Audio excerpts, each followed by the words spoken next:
Hello viewers, good morning. So आज मैं बात करूंगी बेसिकली अपनी डिटेल स्ट्रैटेजी के बारे में। काफ़ी क्वेश्चंस आ रहे थे, काफ़ी कमेंट्स आ रही थी कि मैम आपने प्रिपेयर कैसे किया, क्या कुछ हार्डशिप्स आई, और प्रिसाइज टिप्स की किया कैसे, क्या क्या बुक्स वगैरह रेफ़र की। तो आज मैं अपनी डिटेल स्ट्रैटेजी आपके साथ शेयर करना चाहती हूँ।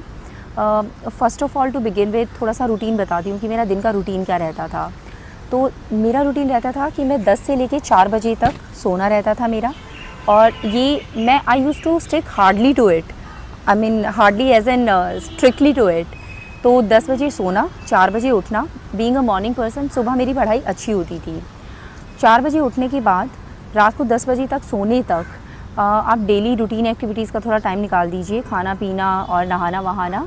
उसके अलावा जो बचा हुआ टाइम जाता था वो सारा एक्चुअली रियली डेडिकेटेड वाली स्टडीज़ में ही जाता था। कई बार ऐसा होता था कि व्हाट्सएप वगैरह के कारण या इसके कारण डिस्ट्रैक्शन होता था, तो मैंने अपना व्हाट्सएप डिसेबल कर दिया था। जितने भी ग्रुप्स में मैं मेंबर थी, मैंने ग्रुप्स को एग्ज़िट मार दिया था। So basically I had taken a back seat from social media completely. साथ में मैं अपनी फ्रेंड्स और फैमिली वगैरह की बात करती हूँ। देखिए, मैं एक 4 साल के बेटे की माँ हूँ।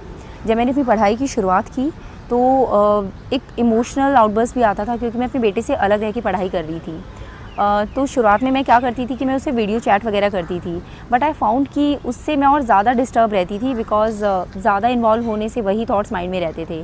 तो मैंने फिर और थोड़ा सा हार्ड डिसीजन लिया। I completely stopped interacting with my son, with my mother, father, everybody. मैं अपनी मासी के यहाँ रह के, गाँव में रह के तैयारी कर रही थी, और मैं लिटरली किसी से बात नहीं करती थी। और functions, any celebration, phone calls, almost सबसे मैंने नाता तोड़ दिया था। तो मेरा आप 10 से 12 घंटे लगा सकते हैं कि हाँ, 10 से 12 घंटे डेडिकेटेड स्टडी के निकल जाते थे। उसके बाद मैं बात करती हूँ अभी छोटी छोटी चीज़ों की और बुक लिस्ट वगैरह की। देखिए, when it comes to book list, मैं आपसे सिंसियरली अर्ज करूँगी कि मैं आपको बिल्कुल ऑनेस्टली जो मैंने पढ़ा है सिर्फ वही बता रही हूँ। आप ये मत मानिएगा कि अच्छा ये कैसे हो सकता है, इसने ये नहीं पढ़ा या वो नहीं किया। तो मेरी बुक लिस्ट इस तरीके से है। क्लास 6 की जो एक सोशल साइंस की बुक है वो मैंने कंप्लीट पढ़ी थी, जिसमें कुछ ज्योग्राफी का पोर्शन है और कुछ हमारा हिस्ट्री वगैरह का पोर्शन है, Harappan culture etcetera etcetera. Somehow क्योंकि मैंने इस बुक से स्टार्टिंग की थी, तो I don't know it's extremely important और नॉट, बट ये वाली बुक क्योंकि मैंने एक बार कर ली थी तो मैंने मल्टीपल टाइम्स रिवाइज़ की थी क्लास 6 की सोशल साइंस की बुक। इसके अलावा लोग बोलते हैं क्लास 6 to 12 सारी NCERTs करनी होती हैं। I didn't do that. मैंने बेसिकली जो फोकस किया था ज्योग्राफी, अब मैं सब्जेक्ट वाइज आपको बताती जाती हूँ, ठीक है। ज्योग्राफी के लिए मैंने NCERT की क्लास 11 और क्लास 12 की टोटल मिला के 4 बुक्स हो जाती हैं, 2 ईच, वो पढ़ी थी। हिस्ट्री के लिए मैंने इंडियन मॉडर्न हिस्ट्री के लिए जो अपनी छोटी वाली स्पेक्ट्रम आती है, डार्क ग्रीन कलर की छुटकू सी किताब है, वो पढ़ी थी मैंने। जो अपना एंशिएंट वगैरह का पार्ट रहता है, एंशिएंट एंड मेडिवल हिस्ट्री, उसके लिए तमिलनाडु बोर्ड की जो क्लास 11 की बुक है, I don't know whether you will get it hard copy और नॉट, बट वो मैंने PDF डाउनलोड कर लिया था। उसी में हाईलाइट करती रहती थी, कमेंट्स वगैरह ऐड करती रहती थी, और उससे मैंने एंशिएंट और मेडिवल कवर किया था। I found this book very useful. इस बुक में एक्चुअली आई फाउंड कि ऑलमोस्ट हर सेंटेंस से आपका एक ना एक MCQ बन जाता है, स्पेशली रिगार्डिंग वो कितने जो हमारे ऑफिसर्स के नेम होते थे मेडिवल टाइम्स में, अपना मनसबदारी सिस्टम, विषयपति, और जो भी अपने नाम वाम होते थे, मनसबदारी सिस्टम, ये वो, और लिटरेचर के सारे, कौन सी किताब किसने लिख रखी है, अकबर के ज़माने में कौन सी किताब लिखी गई, ये सब हर एक सेंटेंस से MCQ बन सकता है। भक्ति मूवमेंट और अपने जो कर्नाटक वॉर्स, मैसूर वॉर्स, ये सब मैंने इस किताब से किया था। आर्ट एंड कल्चर के लिए मैंने नितिन सिंघानिया की किताब रेफ़र की थी। ये थोड़ी मोटी किताब है और बहुत ज़्यादा इन्फॉर्मेशन है इसमें, हर एक सेंटेंस में बहुत सारी चीज़ें दे रखी हैं। तो मैंने दिल लगा के तसल्ली से इस किताब को किया था। बट मेरी आपको ये एडवाइस रहेगी कि आप बहुत ज़्यादा इस पे रिलाय मत कीजिए, नॉट इन टर्म्स ऑफ कि इस बुक के कंटेंट पे, बट आर्ट एंड कल्चर इतना एक्सट्रीमली वाइड टॉपिक है। आई फाउंड कि जितना मैंने उसमें मेहनत लगाया था उतना उसका आउटपुट नहीं आया। So output input ratio when we see, वो इसका थोड़ा सा कम था। सो माय रिकमेंडेशन इज़ कि सम पीपल से NCERT की जो आर्ट वाली बुक है, आई थिंक क्लास 11 की है, दैट इज़ क्वाइट गुड, तो perhaps you can go for that. Polity की बात करें तो ऑफ कोर्स लक्ष्मीकांत।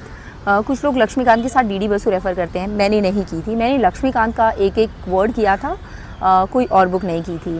इसके अलावा जो हमारी इंडियन कॉन्स्टिट्यूशन एट वर्क एक छोटी सी किताब है एनसीईआरटी की, आई डोंट नो 11th की है या 12th की, उसमें से मैंने 2 चीज़ें की थी, एक एफपीटीपी सिस्टम और एक जो अपना होता है presidential system, semi presidential system, इनका कुछ कंपैरिजन।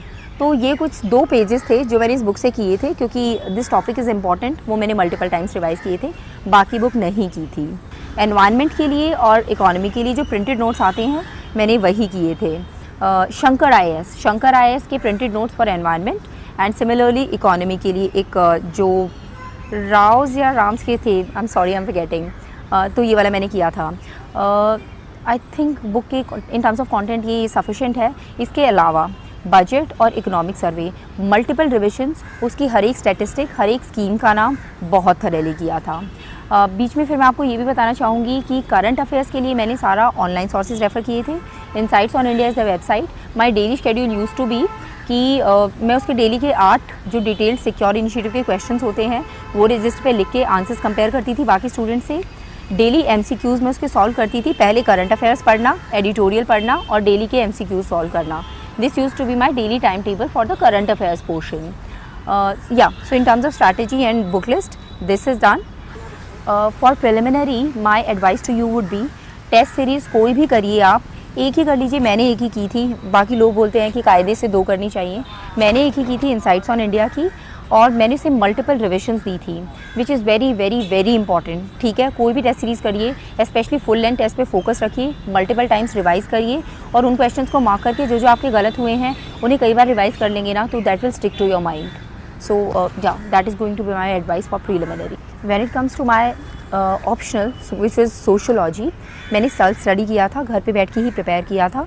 तो मैंने क्या था, मैं मार्केट से जाके नोट्स ले आई थी 3, एक उपेंद्र सर के नोट्स जो उनके हैंड रिटन नोट्स मिलते हैं मार्केट में, एक महापात्रा सर के नोट्स, और इसके अलावा मैंने कुछ बुक्स ले ली थी, हरलम्बोस मोटे वाली ली थी, डार्क ब्लू वाली। तो ये 3 मेरे मेन सोर्सेज थे और मल्टीपल टाइम्स इन्हीं चीज़ों की मैंने रिवीजन ली थी। महापात्रा सर के नोट्स को मैंने सिर्फ पेपर 2 के लिए पढ़ा था और उपेंद्र सर के नोट्स को मैंने पेपर 1 पेपर 2 दोनों के लिए पढ़ा था। और जो अपनी हरलम्बोस है उसमें से कुछ सेक्शंस हैं, मैं लेटर ऑन आपको उसकी डिटेल दे दूँगी कि कौन कौन से पेज वाइज मैंने पढ़े थे। ये मेरी स्ट्रैटेजी थी। ये सब पढ़ने के बाद कुछ समझ आना शुरू हो गया था। Being a science student, humanities थोड़ा पढ़ना खुद से टफ हो रहा था, लेकिन लेटर ऑन जब जाके मैंने टेस्ट सीरीज़ ज्वाइन की तो जो डाउट्स थे they all also got clear. So this was my strategy for optional. एक और मैं बताना चाहूँगी, मेंस आंसर राइटिंग के पर्सपेक्टिव से 4 चीज़ों का ध्यान रखिएगा। करंट अफेयर्स से लिंक करिए, use a lot of statistics, use the names of committees, expert committees which are constituted for various subjects, and use a lot of diagrams, be it flow charts or any other picture. Okay, so these all things will enrich your mains का answer. इसके अलावा मैं आपको ये कहना चाहूँगी कि देखिए प्रॉब्लम्स बड़ी आई थी, ठीक है, और बीच बीच में बहुत बार ऐसा महसूस होता था you will not be able to do it. आपको ये ना लगे कि हाँ हर कोई टॉपर यही कहता है कि मुझे विश्वास नहीं था मैं बन जाऊंगा, ये मैं आपको जेन्युइनली दिल से और ऑनेस्टली बोल रही हूँ। बहुत बार ऐसे थॉट्स आते थे, गिव इट अप, तू कहाँ इतनी लंबी जॉब करने के बाद अपना इतने लंबे समय और छोड़ के आ गई है। बट उस टाइम पे मैं अपना सिर्फ और सिर्फ माइंड में अपना एम लाती थी, जिस एम के साथ, जिस जज्बे के साथ शुरुआत की थी, लेट मी कंटिन्यू दैट। और अपने कई बार फ्रेंड्स वगैरह से बात कर लेती थी, भाई से, पापा से, माँ से, और रोना आता था तो रो के निकाल देती थी। सो मतलब इन सब तरीक़ों से मैंने अपने आप को मेंटली प्रिपेयर किया।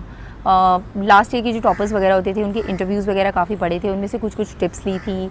सो या people, this is my strategy, this is what I followed. बाकी आपके कुछ क्वेश्चंस रहते हैं तो I will be ready to answer them in comments. So wish you all the best.